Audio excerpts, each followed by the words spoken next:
Joining us now on the Mercedes-Benz Vans phone line, a guy who played 10 NFL seasons. He is a Super Bowl champion with the Seattle Seahawks. Pleased to be joined right now by Cliff Avril. Cliff, it's been a while, man. First off, just what are you up to now? Where are we finding you these days? I am still here in Seattle, man. I got a real estate company that I've been kind of building out since I was playing, actually, and also do a lot of stuff with the Seahawks as well from a mentoring side of things, and just being involved in the community. Whatever you're doing mentoring-wise over there for the Seahawks, if you're doing anything in the building, it seems to be working. I know a lot of people were surprised about how the Seahawks are playing. I came away from camp going, they're young, but this kind of feels like that, early 2010s team where it was, young guys, the competitiveness and everything. But, I think they've exceeded basically anybody's reasonable expectations here.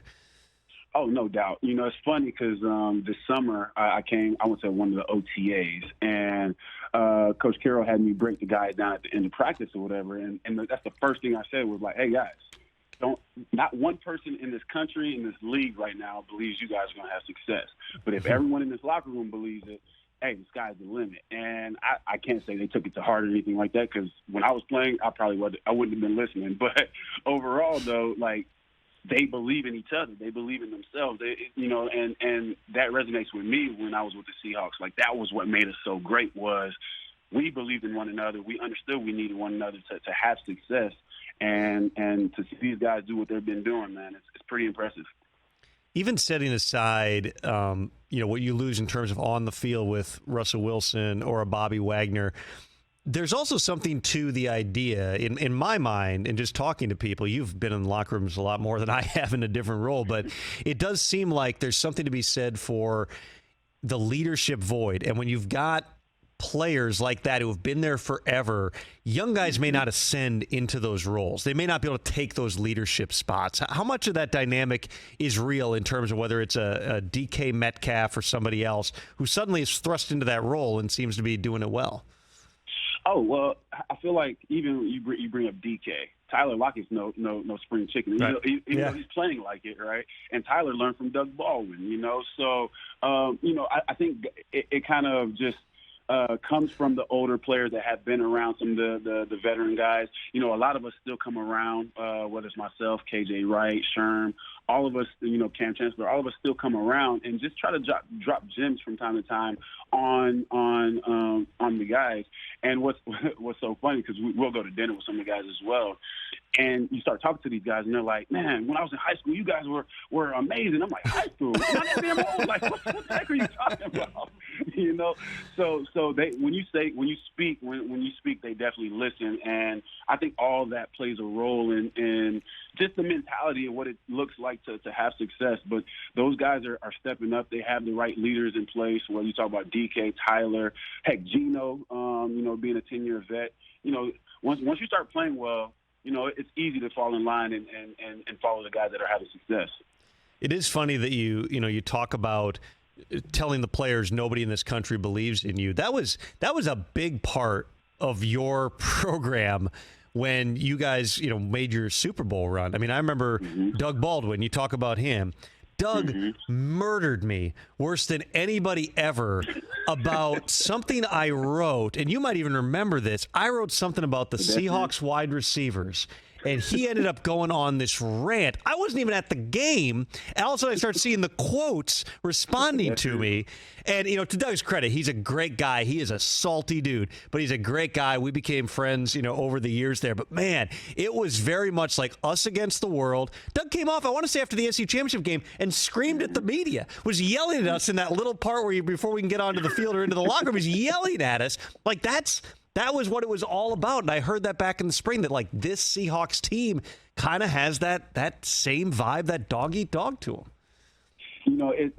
It's funny because, if you look at their rookie class right now, all those guys playing a huge role in the success, and they all have a chip on their shoulders. If you look at, when we were having our success, Doug Baldwin being undrafted, Richard Sherman being a fifth-round draft pick, Cam, the list is long. Myself, going from being franchised to the team not wanting you, Michael Bennett, everybody had a chip on their shoulder, and that's what allowed us to have so much success. And I truly believe these guys, Geno, for example, has a chip on his shoulder to show that he deserves to be a starting quarterback in the NFL, but not only starting, like, one of the top quarterbacks this season so far, right? So, like, these guys are playing with that chip. And then you got to give hats off to Coach Carroll and John Snyder and them just being able to steer this ship and make sure, these guys kind of have that mindset as well.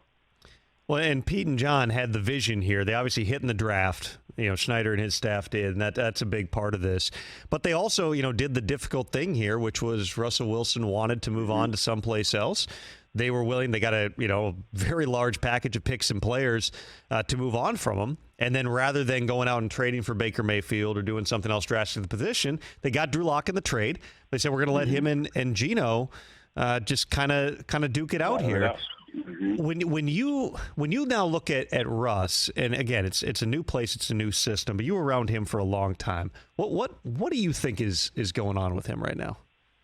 It's his first time in his 11-year career where things aren't going as well. Whether it's struggle for him personally or as a team, and I think it's just a new place for him, right? And now all the talks of the positivity and it's getting now. You really have to put that into play, right? As things get harder and things aren't going your way, you have to hype yourself up and make sure that you're not the reason why or how to get out of that situation. So right now, I think Russ is. I truly believe genuinely, like, that's who he is as far as for that mindset, and that's what's going to get him through this patch of bad weather, as you would call it. I do think he will continue to play at a high level. I do think it's being in a new environment, a new situation, new coaches.